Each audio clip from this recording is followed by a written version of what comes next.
राधे राधे भाई सभी को। स्वागत है आपका इंडियन मैपिंग की इस क्लास में। और आज हम इस क्लास में जानेंगे पश्चिम बंगाल के बारे में। इससे पहले भाई हम इंडियन मैपिंग में तमिलनाडु, केरल, कर्नाटक, आंध्र प्रदेश, महाराष्ट्र, गोवा, उड़ीसा इनके बारे में बात कर चुके हैं। काफ़ी स्टेट अपने कवर हो चुके हैं।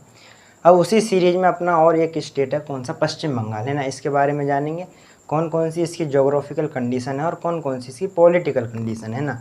तो ध्यान से समझते चलिए। देखो, सबसे पहले ये अपना पश्चिम बंगाल का मैप है, वेस्ट बंगाल का मैप है, ठीक है। अब इसके यदि मैं आसपास के जो स्टेट हैं उनकी बात करूं तो आपको इसके दक्षिण में एक स्टेट मिलेगा, कौन सा, उड़ीसा। कौन सा मिलेगा? उड़ीसा, है ना। इसके पश्चिम में एक और आपको राज्य मिलेगा, क्या नाम है? झारखंड। क्या नाम है? झारखंड। क्या नाम है? झारखंड। और उसके ऊपर बिहार।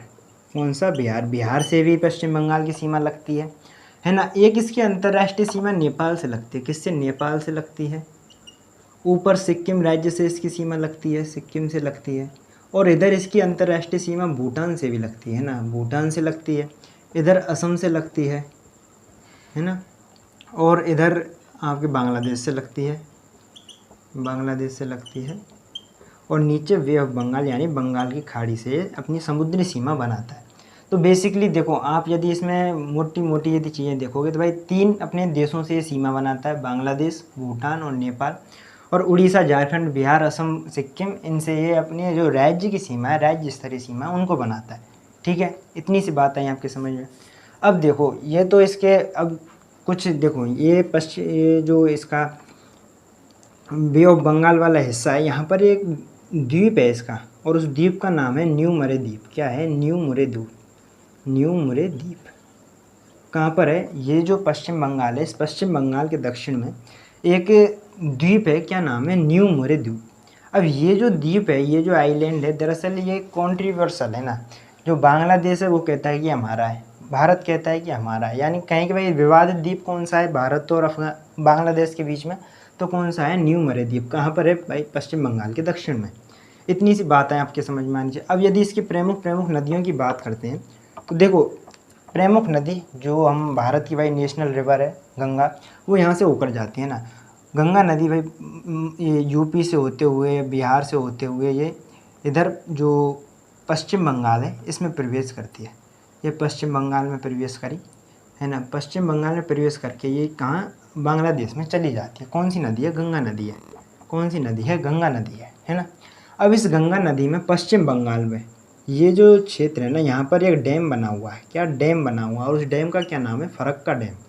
क्या नाम है? फरक्का डैम। फरक्का बांध बना हुआ है। इस फरक्का बांध से एक नदी निकाली गई है ना, एक नदी निकाली गई है इस तरीके से। क्या नाम है नदी का? हुगली नदी। क्या नाम है? हुगली। क्या नाम है? हुगली नदी। कहाँ से निकाली गई है? फरक्का नदी है, फरक्का डैम से निकाली गई है, जो किस पे बना हुआ है? गंगा नदी पर बना हुआ है। अच्छा, एक नदी इधर झारखंड से आती है आपकी, है ना। झारखंड से होते हुए पश्चिम बंगाल में वे इंटर करती है और ये हुगली में जाके मिल जाती है। कौन सी है? दामोदर नदी। कौन सी है? दामोदर नदी, है ना। दामोदर नदी। और दामोदर नदी को देखो, पहले अपन क्या बिहार का, पश्चिम बंगाल का शोक कहते थे। पश्चिम बंगाल का शोक किस नदी को बोलते हैं? दामोदर नदी को बोलते हैं पश्चिम बंगाल का शोक। पश्चिम बंगाल का शोक इसलिए बाद में भाई बहुत ज़्यादा जब इसमें पानी की आवक हो जाती है तो ये बाढ़ का कारण बनता था पश्चिम बंगाल में। लेकिन बाद में इस पर डैम बनाया गया। और जो हमारी कौन सी योजना थी भाई? प्रथम जो पंचवर्षीय योजना है, जिसमें 3 प्रमुख प्रमुख बहुउद्देशीय परियोजना, जिसमें भाई दामोदर घाटी परियोजना हो गई, एक भाखड़ा नागल परियोजना हो गई, हीराकुंड परियोजना हो गई, जो तीनों थी, उसमें एक दामोदर घाटी परियोजना भी थी, है ना। तो इस पे भी डैम बनाया गया था ताकि जो पश्चिम बंगाल में जो बाढ़ है उसको नियंत्रित किया जा सके। इतनी सी बात है आपके समझ में, है ना। ये कहाँ? हुगली नदी में जाके मिल जाती है। अच्छा, एक और नदी है ना, जो कि सिक्किम से आती है। कहाँ से आती है? सिक्किम से आती है। ये नदी सिक्किम से होती हुई पश्चिम बंगाल में प्रवेश करती है और बाद में इधर से असम से एक नदी आती है। कौन सी? उस नदी का नाम है ब्रह्मपुत्र नदी। कौन सी है? ब्रह्मपुत्र नदी। और ये जो जो सिक्किम से जो नदी आती है, कौन सी? तिस्ता। क्या नाम है? तिस्ता। ये जो नदी है, ये बाद में पश्चिम बंगाल को क्रॉस करके ये बांग्लादेश में ब्रह्मपुत्र नदी से मिल जाती है ना। तो यानी कि जो ब्रह्मपुत्र नदी की सहायक नदी कौन सी हो गई? तिस्ता, जो कि पश्चिम बंगाल से होकर जाती है और बाद में ये जो ब्रह्मपुत्र नदी गंगा नदी से मिल जाती है। बाद में इसका नाम जो गंगा नदी है ना, इसका बाद में भाई पद्मा हो जाता है।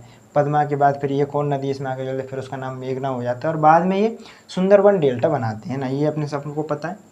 देखो अब ये जो तिस्ता रिवर है, ये तिस्ता रिवर भी अपना कॉन्ट्रोवर्शियल है ना, विवादित क्षेत्र है, विवादित नदी है। यानी कि इसके पानी को लेकर जो बांग्लादेश है और भारत है, दोनों ही इस पर क्लेम करते हैं कि भाई ये जो नदी है, इसका जो पानी है, इसके बंटवारे को लेकर, गंगा नदी के बंटवारे को लेकर है ना, हमेशा ही कंट्रोवर्सी रही है। तो ये चीज़ आपको समझ में आनी चाहिए। ये जो इसके प्रमुख प्रमुख क्षेत्र हैं, जैसे दामोदर घाटी परियोजना है। अब इस दामोदर घाटी परियोजना को ध्यान में रखते हुए यहाँ पर कुछ उद्योग भी स्थापित किए गए, जो कि हमारी दूसरी पंचवर्षीय योजना थी, जिसमें भाई हम प्रमुख 3 लौह इस्पात उद्योग कौन कौन से थे भाई। एक तो भिलाई कारखाना था छत्तीसगढ़ में जो स्थापित किया, एक दुर्गापुरा था जो कि पश्चिम बंगाल में स्थापित किया, और एक उड़ीसा में था है ना, राउरकेला लौह इस्पात उद्योग। वो ही मैंने पढ़ाया था जब महानदी आपको पढ़ाई थी। तो ये बेसिक सी चीज़ें हैं जो जोग्राफिकल कंडीशन से देखें तो ये है ना। अब देखो ये जो हुगली नदी है ना, इस हुगली नदी पर प्रमुख शहर है। एक तो है कोलकाता, भाई इसकी राजधानी है, तो जानना बहुत आवश्यक हो जाता है। कौन सा शहर है? कोलकाता है ना। और एक यहाँ पर इसका शहर है कौन सा? हल्दिया। क्या नाम है? हल्दिया। देखो कन्फ्यूज नहीं होना है ना, हल्दिया एक शहर है, एक बंदरगाह है, इसका क्या है? बंदरगाह है। एक तरीके से जो पिकअप बंदरगाह होते हैं ना, पिकअप बंदरगाह क्या होते हैं, मतलब कि पिकअप बंदरगाह मतलब कि जैसे कोई बड़ा पोर्ट है, उसको सपोर्ट करने के लिए है ना, एक छोटे बंदरगाह बना दिए जाते हैं, जैसे कि हल्दिया। जैसे कि भाई बम्बई है, बम्बई बड़ा पोर्ट है, लेकिन उसके सपोर्ट के लिए एक छोटा बंदरगाह बनाया है, जिसको क्या बोलते हैं? नवी बम्बई का पोर्ट बना हुआ है। जैसे उसी प्रकार जैसे चेन्नई का है, चेन्नई के पास भी एक बड़ा पोर्ट है, लेकिन उसको हेल्प करने के लिए, उसको ये सपोर्ट करने के लिए उस पर एक और उसके पास में पोर्ट बनाया गया है। कौन सा है? एन्नोर पोर्ट। कौन सा है? एन्नोर। तो ये मैं आपको पढ़ा चुका हूँ, जब तमिलनाडु में पढ़ाया था वो भी है ना। तो ये जो हल्दिया है, इस हल्दिया से लेकर कोलकाता तक भाई जो नेशनल वाटरवे है वो भी बना हुआ है। ये जो बेसिक सी चीज़ें हैं ये आपके समझ में आनी चाहिए, है ना।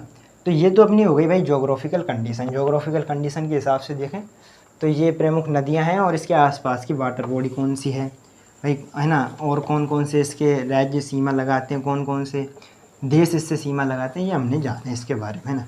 अब इसकी थोड़ी जोग्राफिकल कंडीशन को देख लेते हैं भाई, कौन कौन सा शहर कहाँ पर बसा हुआ और किस लिए वो फेमस है ना। तो क्योंकि हम स्टार्टिंग से यही करते आए इंडियन मैपिंग की क्लास में, ताकि ये जब आप मैपिंग ध्यान रख लोगे तो आप फिर भूलने वाले नहीं हो इन चीज़ों को। फिर आपकी जो स्टैटिक जीके हुई या कोई भी सब्जेक्ट हुई, आप आसानी से पढ़ लोगे ना, तो एक ही बार में आपके दिमाग में छप जाएगी, यदि आपको मैपिंग आती है। ठीक है, तो अब देखो, अब हम आगे जानते हैं इसके बारे में, है ना, कौन कौन से इसके प्रमुख शहर हैं, है ना। देखो प्रमुख शहरों में मैंने बताया, एक तो बताया था आपको कोलकाता। क्या है? कोलकाता, है ना। कोलकाता, कोलकाता भाई जो पश्चिम बंगाल के उसकी राजधानी है ना। तो देखो एक, जब हम भारत की बात करते हैं तो भारत की 4 मेजर सिटी हैं, जिसे हम महानगर के रूप में जानते हैं ना। यदि उत्तर में बात करते हैं तो नई दिल्ली की बात करते हैं, दक्षिण में चेन्नई, पश्चिम में मुंबई, और पूरब में कोलकाता। तो कोलकाता इसका प्रमुख शहर है, राजधानी भी है। अच्छा, कोलकाता के बारे में और क्या जानते हैं भाई? सिटी ऑफ जॉय के नाम से इसको जानते हैं, सिटी ऑफ जॉय, आनंद का शहर, है ना। तो ये आपने, इसकी स्थापना किसने की थी? Job Charnock. क्या नाम है? Job Charnock. जॉब चार्नोक ने इसकी स्थापना की। जॉब चार्नोक ने इसकी स्थापना की थी, अंग्रेज अधिकारी था, उसने इसकी स्थापना की। देखो स्टार्टिंग में आप सबको पता है भाई, अंग्रेजों ने जो भारत में अधिकार करने की जो शुरुआत की थी वो कहाँ से की थी? कोलकाता से की थी। पश्चिम बंगाल, बांग्लादेश, पहले तो बांग्लादेश भारत का ही भाग हुआ करता था भाई। बाद में 1947 में देश आज़ाद हुआ तो पूर्वी पाकिस्तान बना। बाद में 1971 के बाद बांग्लादेश बना। तो बाद में, पहले तो भाई ये जो इधर उड़ीसा हो गया, इधर बिहार हो गया, इधर बांग्लादेश हो गया, ये सब एक ही हुआ करते थे, और ये सबको हम बंगाल के नाम से जानते थे। और उस समय अंग्रेजों ने यहाँ पे सबसे पहले अधिकार किया, है ना। तो उस समय भाई यहाँ पर राजधानी रही। 1911 के बाद राजधानी चेंज कर दी गई भाई, कोलकाता से दिल्ली शिफ्ट कर दी गई, है ना। तो ये चीज़ आपको ध्यान रखनी है भाई, कोलकाता एक प्रमुख शहर है। अच्छा, इसके अलावा देखो यहाँ पर एक और है ना, क्या है कि भाई वाटर मेट्रो स्टार्ट की गई है यहाँ पर। वाटर मेट्रो यानी कि पानी के अंदर से होकर मेट्रो निकाली गई है। तो ये भी चीज़ आपको ध्यान रखनी है। कहाँ से? कोलकाता में। कोलकाता में ये कारनामा हुआ है, और इसी साल हुआ है। ठीक है, मोदी जी ने इसका इनॉग्रेशन किया था, उद्घाटन किया था। उसके बाद मैंने यहाँ पर बताया ये कौन सा? हल्दिया बताया था भाई, इसका प्रमुख बंदरगाह है ना।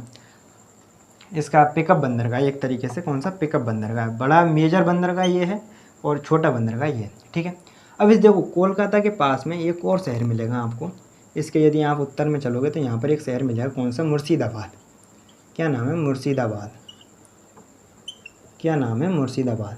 अब देखो मुर्शिदाबाद ये जो शहर है ना, दरअसल इसका ऐतिहासिक महत्व है। ऐतिहासिक महत्व कैसे भाई, जब आपको पता होगा कि जो बंगाल है, पहले यहाँ बंगालों पर नवाबों का अधिकार हुआ करता था। हालांकि ये जो मुग़ल शासक थे उनके अंडर टेरिटरी थी, लेकिन यहाँ पर मुग़ल थे वो स्वायत्त अधिकार रखते थे। बाद में जो मुर्शिद कुली खां एक यहाँ के नवाब हुए, पहले स्वतंत्र एक तरीके से नवाब बने यहाँ पर।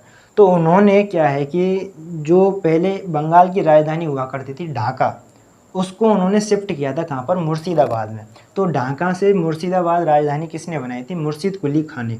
तो ये चीज़ आपको ध्यान रखनी है, यानी कि ये जो मुर्शिदाबाद है इसका ऐतिहासिक महत्व है। ठीक है, इतनी सी चीज़ आपको पता होनी चाहिए। ठीक है, अब इसी के पास में एक शांति निकेतन है। क्या है, शांति निकेतन, रविंद्रनाथ टैगोर ने जिसकी स्थापना की। देखो शांति निकेतन को हम यूनेस्को विश्व हेरिटेज में भी शामिल किया हुआ है। 41वां अपना यूनेस्को विश्व हेरिटेज इसमें शामिल किया गया है, किसको, शांति निकेतन को, है ना। रविंद्रनाथ टैगोर ने इसकी स्थापना की थी। उसके बाद और यदि आपको मैं शहर बताऊं तो यहाँ पर एक और शहर मिलेगा, कौन सा, खड़गपुर। कौन सा, खड़गपुर। खड़गपुर। क्या नाम है, खड़गपुर, है ना। खड़गपुर, खड़गपुर, है ना। देखो खड़गपुर में क्या है, आईआईटी है ना। आपने सुना होगा आईआईटी दिल्ली सुना होगा, आईआईटी बम्बई सुना होगा, उसी प्रकार से आईआईटी खड़गपुर भी सुना होगा। तो वो कहाँ पर है, कोलकाता में, है ना। आईआईटी खड़गपुर कहाँ है, कोलकाता में। उसके बाद देखो यहाँ पर एक शहर मिलेगा आपको, और वो शहर क्या है, उस शहर का नाम है पुरुलिया। क्या नाम है, पुरुलिया। अब किस लिए जाना जाता है, ये चीज़ ज़्यादा इम्पोर्टेंट है। पुरुलिया कौन सा शहर है, पुरुलिया, है ना। अब ये जो शहर है पुरुलिया किस लिए जाना जाता है, दरअसल यहाँ पर 1995 में, दिसंबर 1995 में एक कांड हुआ यहाँ पर, है ना। और उस कांड को हम किसे जानते हैं, डंप कांड। डंप कांड, है ना। मतलब क्या हुआ था यहाँ पर कि एक किसी हवाई जो उपकरण होता है उसके माध्यम से, ड्रोन था या फिर कोई हेलीकॉप्टर था, उसके माध्यम से यहाँ पर वेपनों से भरे हुए सामान को यहाँ फेंका गया। लेकिन आज तक उसके बारे में हमारी इंटेलिजेंस पता नहीं लगा पाई, हमारी सेना उसके बारे में पता नहीं लगा पाई। तो ये हमारी एक तरीके से सुरक्षा में चूक थी। कहाँ से भाई गोला बारूद असला कहाँ से आता था या किसी को नहीं पता लगा, और इतने बड़ी मात्रा में आया था और यहाँ पर अकस्मात कोई गिरा के चला गया, उसका आज तक अपने को पता नहीं चला। तो उस घटना को हम किसके नाम से जानते हैं, दिसंबर 1995 में हुई थी। कहाँ हुई थी, पुरुलिया में हुई थी। ठीक है, अब मैंने यहाँ पर आपको बताई थी भाई एक नदी, कौन सी, दामोदर नदी बताई थी। एक शहर है यहाँ पर, कौन सा, दुर्गापुरा। क्या नाम है, दुर्गापुरा। क्या नाम है, दुर्गापुरा। अब देखो दुर्गापुरा आपको पता है भाई लौह इस्पात उद्योग के लिए फेमस है ना। और उसी के पास में एक और शहर है, कौन सा है, रानीगंज। क्या नाम है, रानीगंज। क्या नाम है, रानीगंज। अब रानीगंज क्या है, लोह अयस्क की खान है। क्या है, लोह अयस्क की खान। इसी के पास में कौन सा है, रानीगंज। क्या नाम है, रानीगंज। अब रानीगंज किस लिए, लोह अयस्क की खान। और ये मैं आपको कई बार बता चुका हूँ भाई कि जहाँ लोह अयस्क की खान होगी वहाँ लोह इस्पात उद्योग होंगे ही होंगे। क्योंकि जो बेसिक जो कच्चा माल होता है ना लोह इस्पात उद्योग के लिए, वो लोहा आवश्यक होता है। लगभग जब 99% लोहे को जब 1% कार्बन मिला देते हैं तो स्टील बन जाता है। तो स्टील के लिए सबसे मेजर जो पार्ट चाहिए वो तो लोहे का ही चाहिए, लोहे की खान होनी चाहिए वहाँ। तो रानीगंज पास में लोहे की खान भी मिल जाती है और पास में लोह इस्पात उद्योग केंद्र भी स्थापित कर दिया गया। इतनी सी बात आई आपकी समझ में। अब देखो ये जो आपका शहर है इसके पास में ही एक और शहर है जिसका क्या नाम है, चित्तरंजन। क्या नाम है, चित्तरंजन, है ना। क्या नाम है, चित्तरंजन। पहले चित्तरंजन आता है, रानीगंज आता है, फिर दुर्गापुरा आता है। और ये सब किस पर हैं, ये सब भाई जो दामोदर नदी है उस पर बसे हुए हैं। ये जो चित्तरंजन है दरअसल इलेक्ट्रिक इंजन के लिए जाना जाता है। इलेक्ट्रिक इंजन के लिए, इलेक्ट्रिक इंजन मतलब कि जो रेलगाड़ी के इलेक्ट्रिक इंजन होते हैं ना उनके लिए जाना जाता है, यहाँ पर बनाए जाते हैं। क्या नाम है, चित्तरंजन।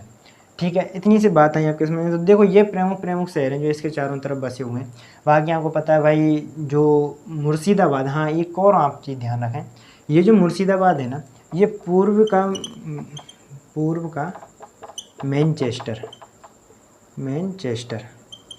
पूर्व के मैनचेस्टर के रूप में भी जाना जाता है ना। कौन, मुर्शिदाबाद, यानी कि सूती वस्त्र उद्योग के लिए फेमस है। मैनचेस्टर मैंने बताया भाई जो ब्रिटेन है वहाँ पर एक प्रमुख शहर है मैनचेस्टर, जो कि सूती वस्त्र उद्योग के लिए जाना जाता है। लेकिन यदि भारत के मैनचेस्टर की बात करें तो कहाँ, अहमदाबाद में। यदि भारत के दक्षिण भारत के मैनचेस्टर की बात करें तो वो कहाँ बताया मैंने, कोयम्बटूर में बताया था जब मैंने तमिलनाडु पढ़ा है। और यदि पूर्व में यदि हम बात करें भाई कौन सा है अपना पूर्व का मैनचेस्टर, तो वो कौन सा है, मुर्शिदाबाद। तो देखो ये प्रमुख प्रमुख बातें हैं आपकी। और आपको पता है भाई स्टार्टिंग से यहाँ पर जो मुस्लिम बहुल क्षेत्र है यहाँ पर, है ना, और यहाँ पर एक पहले जो 1960 में यहाँ पर एक घटना हुई थी। क्या घटना हुई थी? जब देश आज़ाद हुआ था तो यहाँ पर कुछ ऐसे लोग थे जो कि बांग्लादेश में जाना चाहते थे, और बांग्लादेश के कुछ ऐसे ऐसे क्षेत्र थे और वहाँ के जो निवासी थे वो भारत में आना चाहते थे।